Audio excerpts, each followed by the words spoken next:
আসসালামু আলাইকুম। সুপ্রিয় দাখিল অষ্টম শ্রেণীর শিক্ষার্থী বৃন্দরা, আশা করি তোমরা সকলে ভালো আছো। তোমরা যে যেখান থেকে দেখছো তোমাদের সকলকে স্বাগত। তোমরা যারা আরবি দ্বিতীয় পত্রে ভালো একটা দক্ষতা অর্জন করতে চাচ্ছ, তোমাদের জন্য আমরা প্রতিনিয়ত আরবি দ্বিতীয় পত্রের উপরে ভিডিও তৈরি করে যাচ্ছি। আশা করি তোমরা দেখছো এবং তোমরা রেসপন্স করছো, খুব ভালো লাগছে। তবে তোমাদের থেকে আরো পরামর্শ চাই যে তোমরা কিভাবে আমার কাছ থেকে, আমাদের এই চ্যানেল থেকে ভিডিও চাচ্ছ, তোমরা প্রয়োজনে জানাতে পারো কমেন্ট বক্সে। তো চলো, আমরা একটা চ্যাপ্টার শেষ করেছি, যে চ্যাপ্টারটার নাম হচ্ছে আল ইলাল ওয়াল কাওয়াইদ, মানে আদ-দারসুল খামিস। সেই পার্টটা শেষ করেছি। সেই পাঠের প্রশ্নগুলো সমাধান করা হয়নি। তো আমি সেখানে ভিডিওটা প্রায় 45 মিনিটের কাছাকাছি, 43 মিনিটের মতো এরকম একটা ভিডিও দিয়েছি। সেখানে পুরো চ্যাপ্টারটা আলোচনা করেছি বিস্তারিত।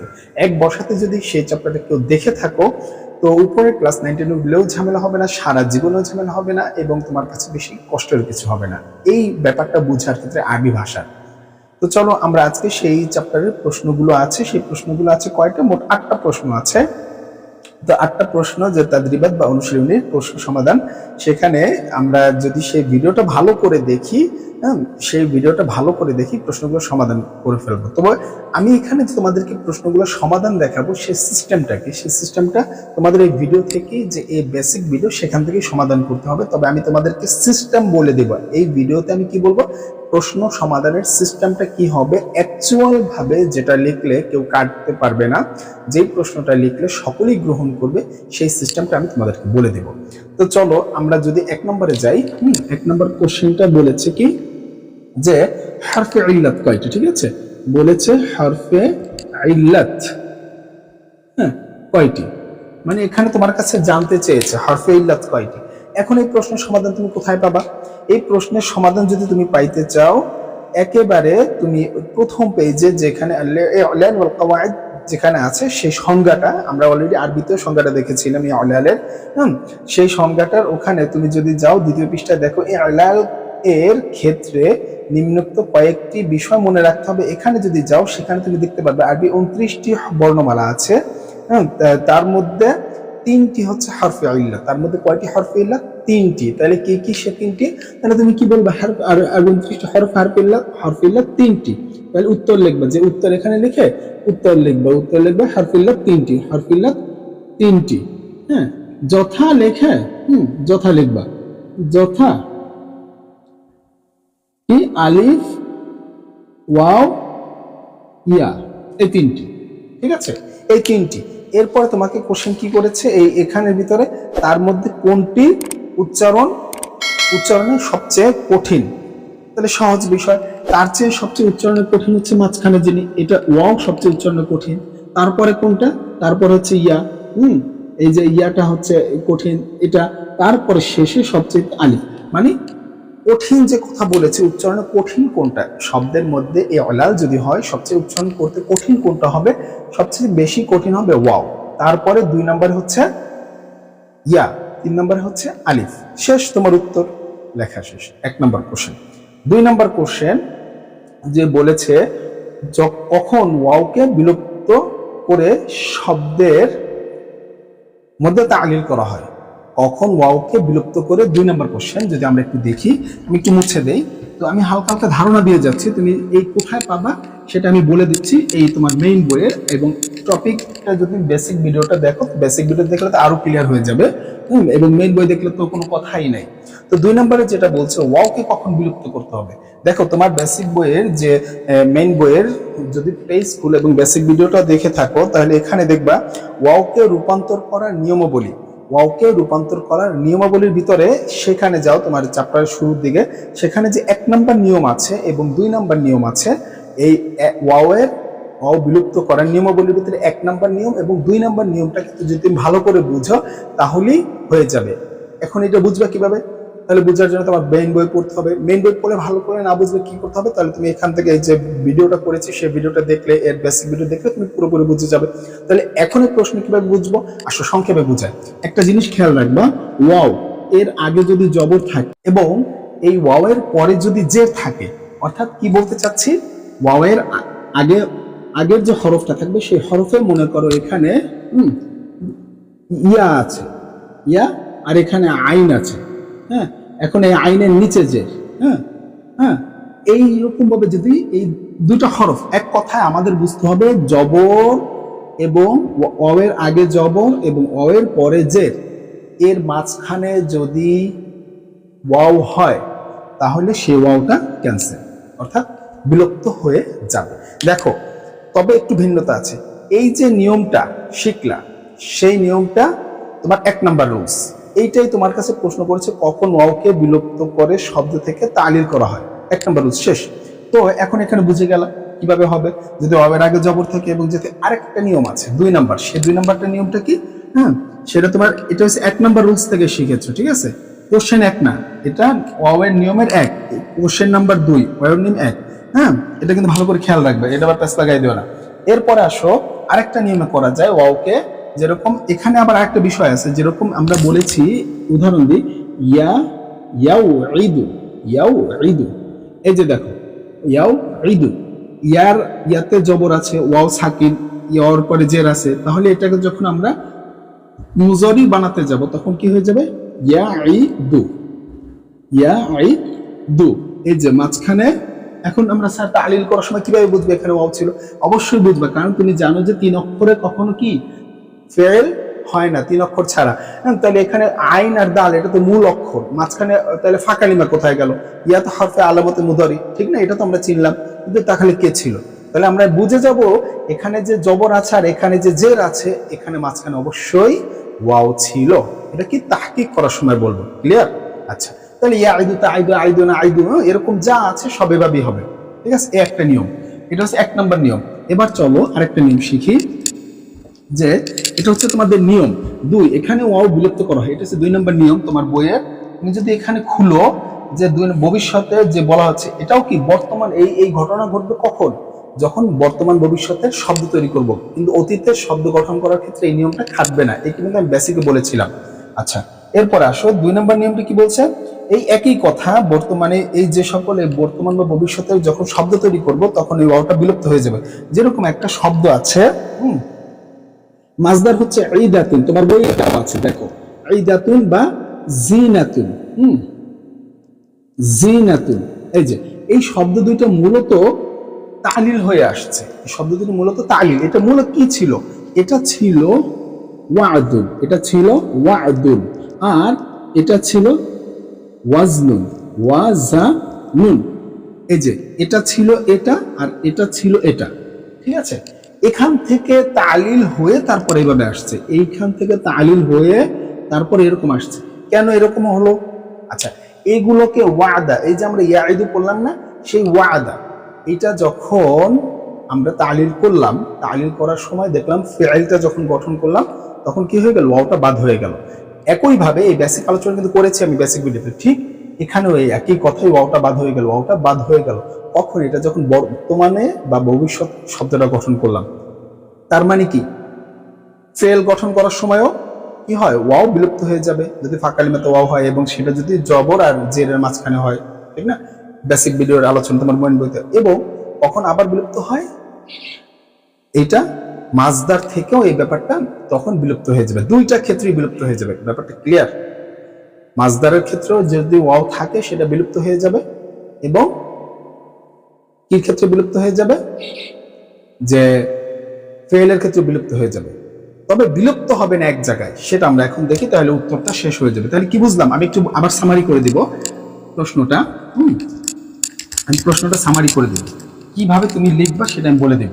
যে দেখো আরেকটা যদি এমন হয়, পেশ হয়, ইউজিবু,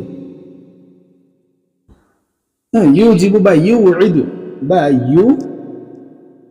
ইউঈদু, এরকম যদি হয়, এখন দেখো এই ওয়াওকে কিন্তু তুমি আর বিলুপ্ত করতে পারবা না। কারণটা কি?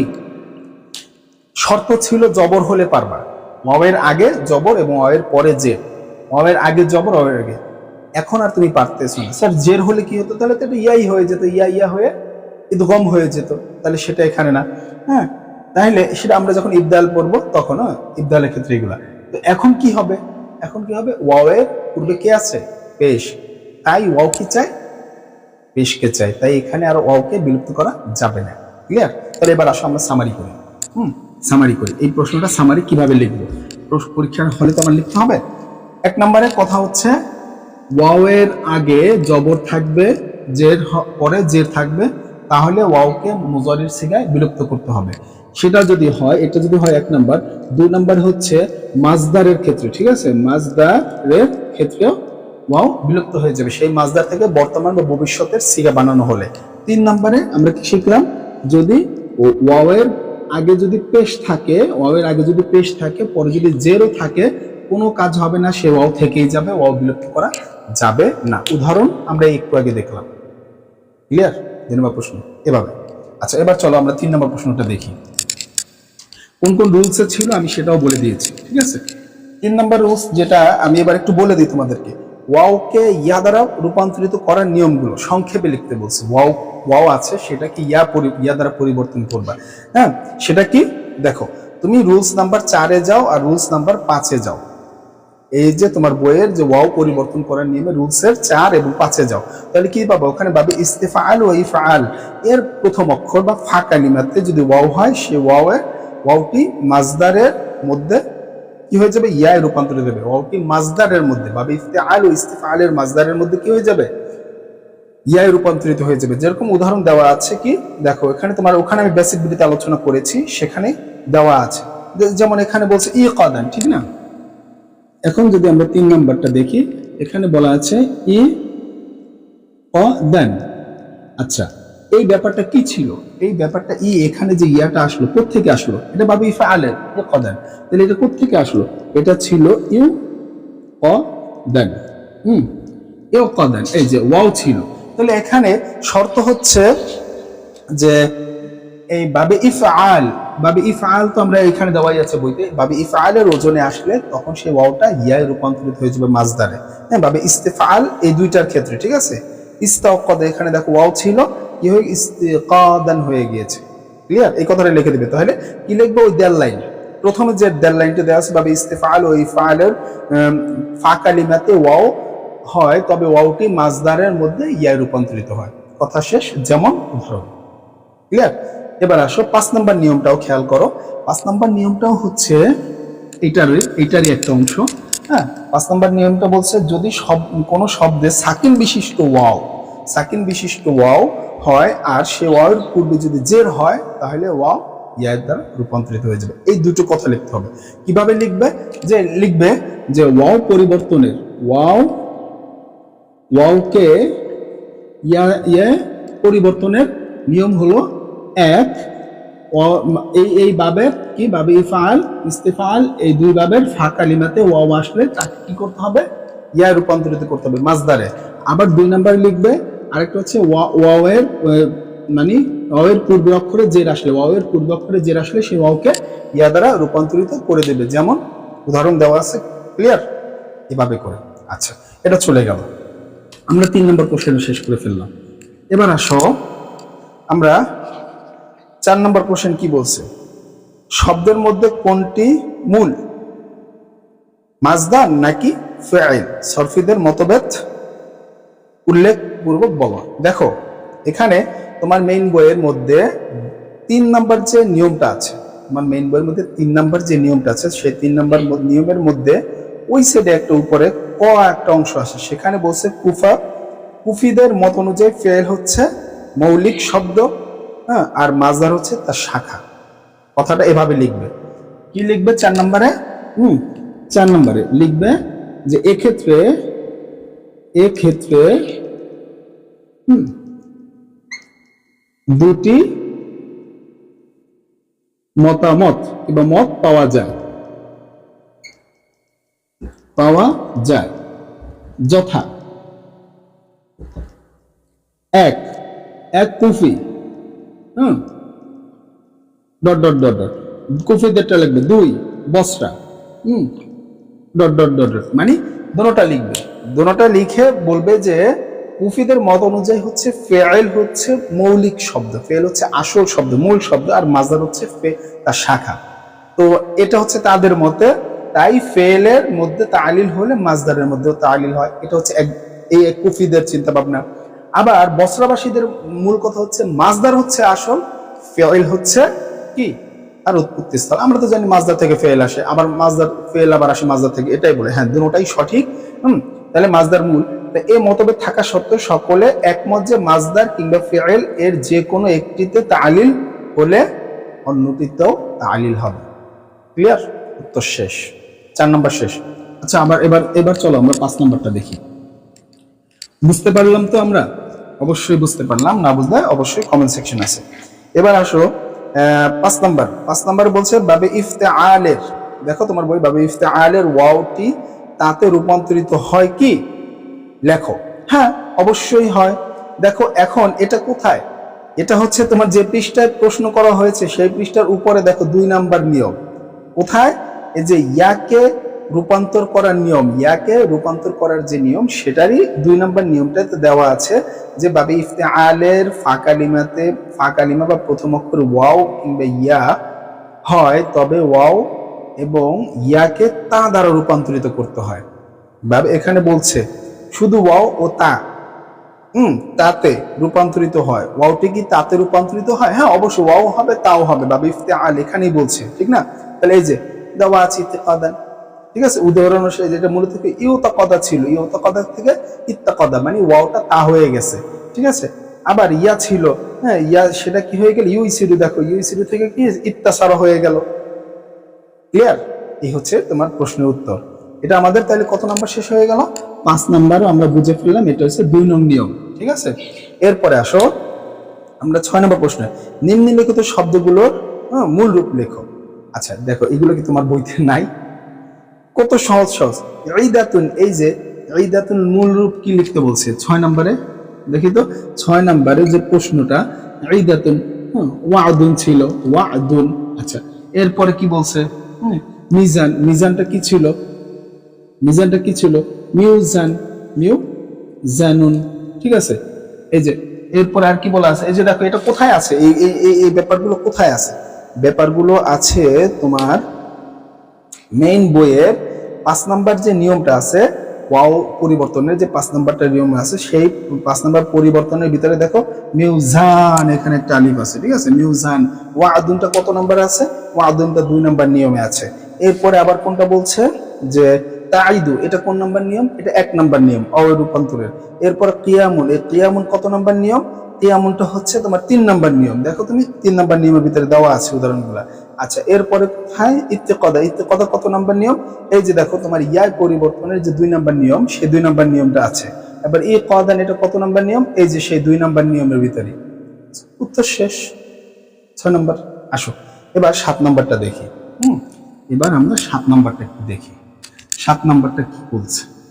7 নাম্বারটা বলছে নিম্নলিখিত শব্দগুলো কোন নিয়মের আলোকে রূপান্তরিত হয়েছে? এই যে কি বলছে? ইয়াজিবু, জিনাতুন, ইউকিনু, ইজালুন। আরে এত সহজ প্রশ্ন তুমি এখন না পারলে আমি বলবো তুমি বোকার স্বর্গে। দেখো তোমার সব নিয়ম আছে তোমার বেসিকে। ইয়াজিবু, ওয়াজাবা থেকে ইয়াজিবু ভবিষ্যতে আসছে, ওয়াও পড়ে গেছে, নিয়ম নাম্বার 1। তারপরে জিনাতুন নিয়ম নাম্বার 2, মানে 3। নিয়ম নাম্বার 2, নিয়ম নাম্বার 2 পড়ে সেখানে, কারণ মাজদার থেকে কি হয়ে গিয়েছে? ওয়াও বিলুপ্ত হয়ে গেছে। ওয়াজানা ছিল, ইয়াজিন হয়ে গেছে। ইউকিনু, এটা ছিল নিয়ম নাম্বার 1, ইয়ায় রূপান্তর, ইয়াকে রূপান্তর করার যে নিয়মাবলী সেটার 1 নাম্বার নিয়ম, ঠিক আছে? সেই দেখো এই যে শেষে দেওয়া আছে, ওই পৃষ্ঠারই শেষে দেওয়া আছে ইউকিনু, সেটাকে ইউকিনু বানানো হয়েছে, আবার সেটাকে ইউকিনু করা হয়েছে, ঠিক আছে? এবার ইজাল, এই ইজালটা কোথায় পাবা? ইজালটা দেখো তুমি ওই যে ওয়াও রূপান্তরের 5 নাম্বার যে নিয়মটা সেখানে দেওয়া আছে। মিউজানে যেখানে আছে ইউজাল ছিল, সেটাকে ইজাল বানায় ফেলা হয়েছে। উত্তর শেষ। এই ছিল তোমার বইয়ের প্রশ্ন উত্তর। ক্লিয়ার? নিয়ম সব বলে দিয়েছি, বেসিক ভিডিও দেখলে আরো ক্লিয়ার হয়ে যাবা। এবার আসো 8 নাম্বার শূন্য স্থান পূরণ করব। 8 নাম্বারে কি বলা আছে সেটা যদি আসে তাহলে কিভাবে স্যার উত্তর দিব? দেখো ওয়াদুন থেকে, এটা বুঝো, একে মুদারিতে সিগা হচ্ছে, মুদারি সিগা কি? ইয়াইদু। এই যে 8 নাম্বার হচ্ছে ইয়াইদু, ইয়াইদু, শেষ, ইয়াইদু, বাস। এরপরে আরেকটা বলা আছে জিনা। জিনাতুনেরটা হচ্ছে ওয়াজানা ছিল ইয়াজিনু, সেটা কি বলছে? মুদারি করতে, ইয়াজিনু। এই যে ইয়া জি শেষ, এতটুকু করতে বলেছে 8 নম্বরে। এরপরে আসো 9 নম্বর, মুআতালের দুটি নিয়ম লেখো।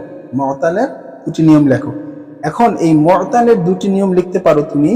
সহজের ক্ষেত্রে আমি বলবো যে 1 নম্বর নিয়মটা লিখবা এবং 2 নম্বর নিয়মটা লিখবা, তাহলে তোমাদের জন্য ইজি হয়ে যাবে, এত ঝামেলা না হয়। 5 নম্বর নিয়মটা লিখবা, না হয়তো 2 নম্বর নিয়মটা লিখে ফেলবে, তাও হয়ে যায়, যে কোনো একটা নিয়ম লিখে ফেলবে। 1 নম্বর নিয়মে কি? 1 নম্বর নিয়মে হচ্ছে বলছিলাম যে ওয়াওটা জবরের আগে, ওয়াওটার আগে জবর থাকবে, ওয়াওটার পরে জের থাকবে, তবে ওয়াওয়ের পূর্বে পেশ থাকলে ওয়াওয়ার পরিবর্তন হবে না, এতটুকু 1 নম্বর নিয়ম। 2 নম্বর, এটা হচ্ছে 9 নম্বর কোশ্চেন, ঠিক আছে? 9 নম্বর। আর যদি 1 নম্বর নিয়মটা লেখো, 1 নম্বর নিয়মটা লেখো, আর যদি তুমি 2 নম্বর নিয়মটা লেখো, তাহলে বলবা যে না, এর 2 নম্বরটা লেখা দরকার নেই, 1 নম্বরটাই লেখো, সময় বাঁচবে। 2 নম্বর নিয়মটা পড়তে পারো। 5 নম্বর নিয়মটা কি লিখবা? 5 নম্বরটা লিখবা যে যদি কোনো শব্দের পূর্বে, ওয়াওয়ের পূর্বে জের থাকে, ওয়াওয়ের পূর্বে যদি জের থাকে, সেই ওয়াওটি ইয়ায় রূপান্তরিত হয়ে যায়। এটা হচ্ছে 5 নম্বর নিয়ম, শেষ। তাহলে কি 1 নম্বর নিয়ম হচ্ছে ওয়াওয়ের পূর্বে জের জবর এবং পরে জের, ওয়াওয়ের পূর্বে জবর এবং জের, পরে জের হলে ওয়াওটা ভবিষ্যতের সিগাতে যে বিলুপ্ত হয়ে যায়, এবং যদি ওয়াওয়ের পূর্বে পেশ থাকে তাহলে ওয়াওটা বিলুপ্ত হয় না, কথা শেষ। এরপরে আরেকটা নিয়ম কি? ওয়াওয়ের আগে যদি জের থাকে, সে ওয়াওটা বিলুপ্ত হয়ে যায়, যেটা 5 নম্বর নিয়ম। ক্লিয়ার? এ ছিল আমাদের এই চ্যাপ্টারের প্রশ্ন। এরপরে দেখি আমরা যে পরবর্তী চ্যাপ্টার আদ-দারসুস সাদিস, সেটা নিয়ে আলোচনা করব। তো আজ এ পর্যন্তই, পরবর্তী ভিডিও দেখা হবে। আসসালামু আলাইকুম।